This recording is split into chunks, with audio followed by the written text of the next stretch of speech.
We are deep in the Nevada desert at the moment, in a town called Tonopah. We have just spent the night at the world famous Clown Motel, which is a very haunted hotel just down the road from here. We've just stopped to have a look at this incredible mural on the wall that says Tonopah, and actually I noticed the P has got the Clown Motel in it. Oh, it has. I need to take a photo of that.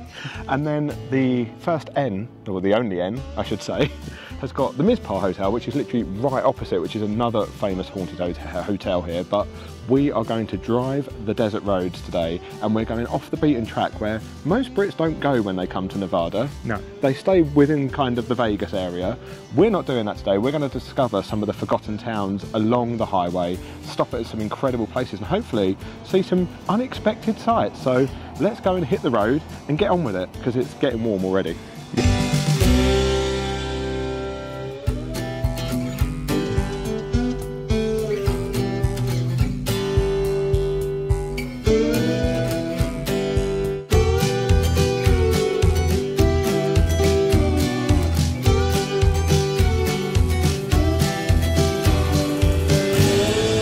Just look at this. This is such an alien landscape to us, isn't it? Like, it's so stunning. You can just see the desert and the mountains going on forever and ever. We're literally, what, 80 miles away from Death Valley, which is the hottest place on earth.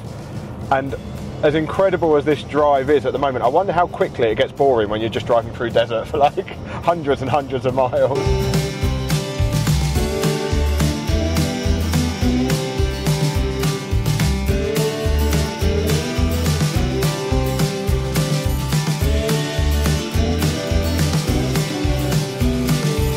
So we have just arrived to Goldfield, Nevada. It's about 20 miles south of Tonopah, where we started.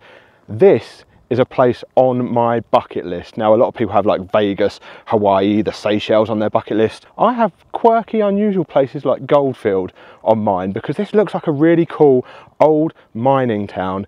There's an abandoned hotel here that is supposedly really haunted, so hopefully we'll see that from the outside in a little while. There's some really cool art installations we want to see here as well. But first, Josh gets to tick something off of his bucket list.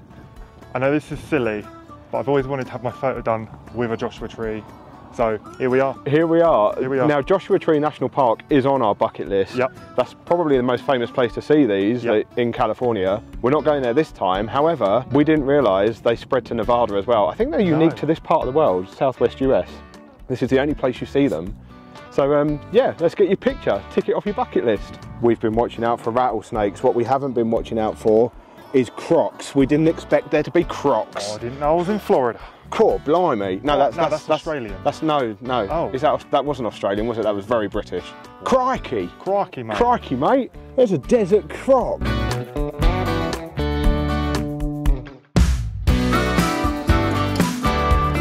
And this is our first stop in Goldfield, where Josh has just had his picture taken with the Joshua Tree, the visitor centre. And we stopped here because we needed the restroom. We had a big coffee. Yeah, we did. And you can normally guarantee that a visitor centre is going to have a restroom.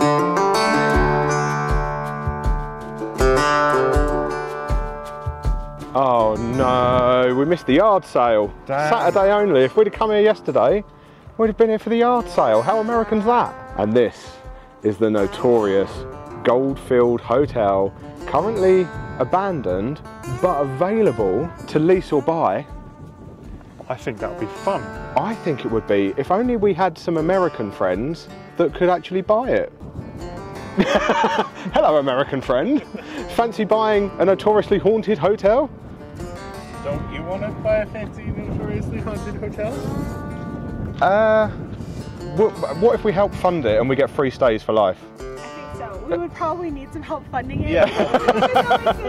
In a very dilapidated state, I bet it's still pretty pricey to buy. Probably, it's quite big. It is big, yeah. And if you don't know about the hauntings at the Goldfield, it's famous because Ghost Adventures caught a brick flying across a room on its own in there. Cool. Like, it's aggressively haunted. I feel like all of these hotels in these old mining towns all have ghost stories. And I guess that's because there was like lots of mining accidents because they're all mining towns, and obviously there was a lot of gamblers and underground to-dos, shall we say, so there was a lot of murders and deceit. Another thing we've noticed about all of these mining towns as well is they all have the first letter of the town's name on a mountain somewhere. Thanks, truck.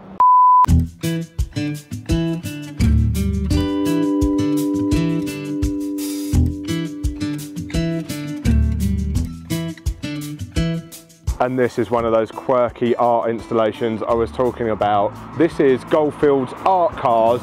Just look at the amount of toot that is put on these cars. I expect this has probably taken somebody hours. This is what we think of when we think of stopping in these small American towns. It's so cool. It's even got a little camera on the side of that one. I tell you what I don't love about this one though. This is all really cool. I like the antlers, I like the vibe. I'm not sure about the creepy, weird doll with the weird legs and face. Oh. But what I really don't like about this one is that. That is just not doing it for me at all. That is like Toy Story for over 18s only. Oh no, this is getting worse by the minute. Look how creepy these dolls are. I think this is possibly worse than staying at the Clown Motel last night. Oh look.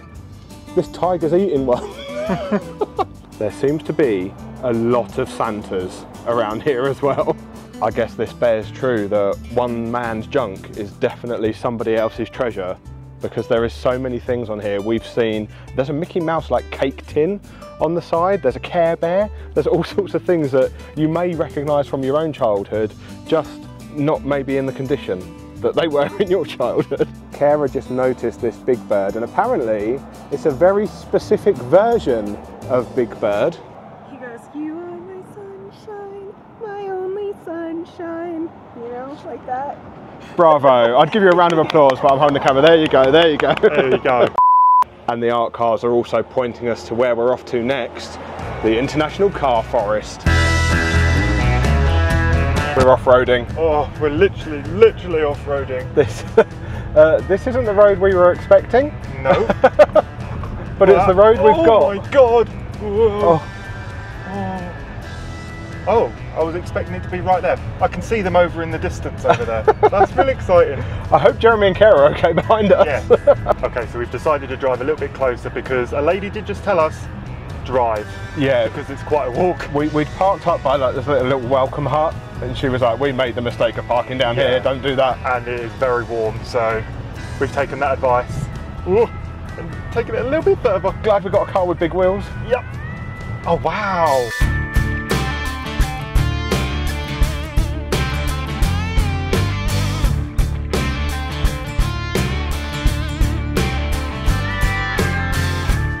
Wow. How cool is that? It is really cool.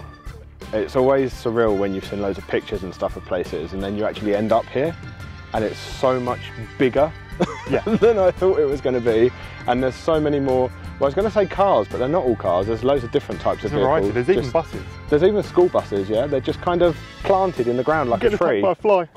Sorry. And as I was saying before Josh got attacked by a fly, this is why it's called the International Car Forest, because they are literally planted in the ground like trees. What's really cool about this as well is you are encouraged to bring your own spray paint, stickers, whatever you want to do, and add your own mark, your own art to any one or even all of the cars and the vehicles that are here. Unfortunately, we weren't that prepared. We weren't that prepared. Would have been cool though. It would have been. We'll have to come back and do it. Yeah. If you've got any cars or vehicles of any sort that you want to scrap and you're wondering what to do with them, build an International Car Forest of your own. And the ironic thing about that is our car broke down on the way to the airport in London for us to catch our flight over to the US. We've been told it's not worth paying to get it fixed and to scrap it. So we could have it shipped over and make it part of the International Car Forest. Screw bringing your own spray paint, we could bring our own car.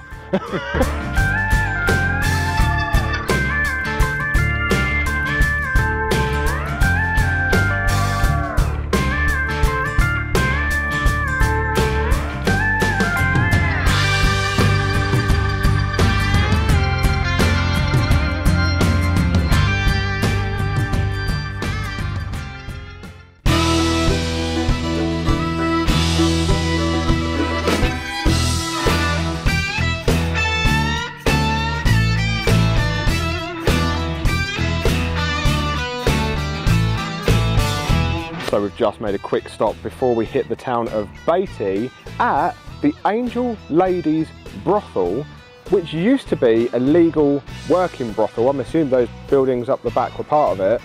It's quite an iconic stop here, pictures with the sign, which we're about to do. And if you're wondering why we brought you to a brothel, we're more here for the abandoned plane. But it's all connected to the brothel. There's a bit of an interesting story with this one. So, the brothel run a competition for a man to spend a night with any lady of his choice for free. Right. But in order to win the prize, they had to parachute from a plane and land on a mattress in the middle of a star on the property. Apparently there used to be a private runway on the property. Nope. So it was attempted. Unfortunately, the plane crashed. Huh. They didn't win a night with a lady of their choice, but they did survive. Interesting. Hot here, isn't it? It's quite warm. It was like 85 when we left Goldfield, and it's like 96 here now. Oh, yes, that has definitely shot up. I probably don't need to ask you this. Are you hungry? Of course I'm hungry. What kind of silly question is that?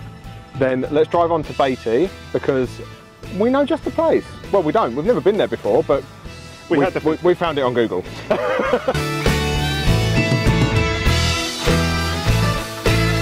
So we've just arrived in Beatty. We were going to go to the Happy Burro Chili and Beer for lunch. Unfortunately, they're having some issues and it's cash only and we don't have any cash on us. So we were going to go to Smoking Jay's Barbecue right across the street and that's shut. So now we don't know where we're going at the moment because none of us have got any phone signal or data or anything to find out what else is near. And it's hot. Did I mention it was hot? It's hot. Hello, buddy. Oh my God.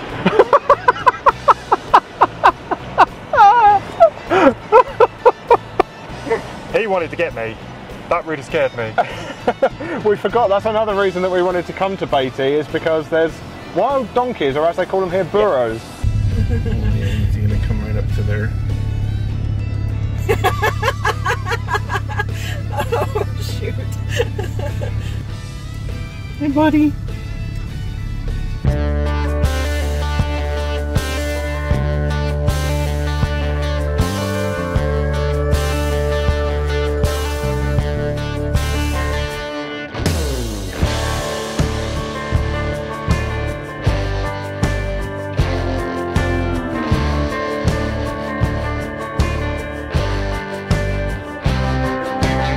Now we had planned to spend a little bit longer in Beatty to have lunch and see the burros. Now obviously we ticked the burro off the list because he literally came through the car window.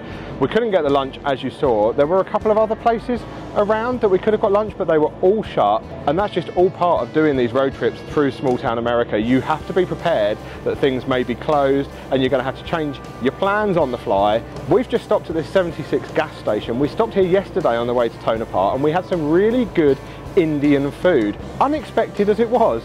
As Brits, we are used to good Indian food, but we don't normally associate it with the US, but they have it here, and it's not the only reason to stop here either. You've got these guys here, visited from a different planet, liked the Indian food so much they decided to stay. They're happy to have pictures, so say cheese. Cheese. That's one for next year's calendar. And then, over the other side of the road, world's largest firecracker. America, baby. Yeah.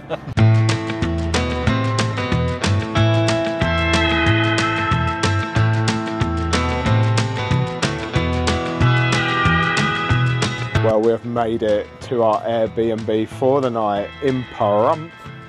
I don't know why, it's such a strange place name. It just makes me think of David Bowie and Bing Crosby when they sing Oh, I'm going to be singing that all night now.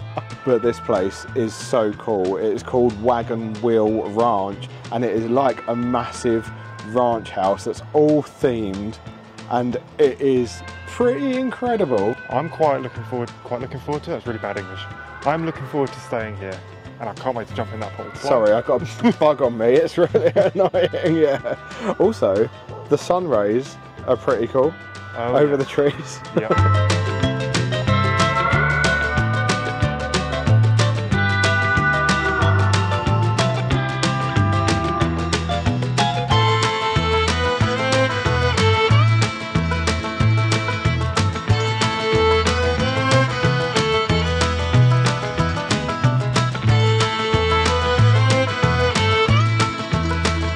This feels like the perfect way to end a road trip through the Nevada desert though, on a swinging chair, on a porch. Oh, I could get used to this. It's still like 100 degrees out here though, and it's nearly 7 o'clock at night. I'm gonna go jump in that pool. Oh, there's a pool.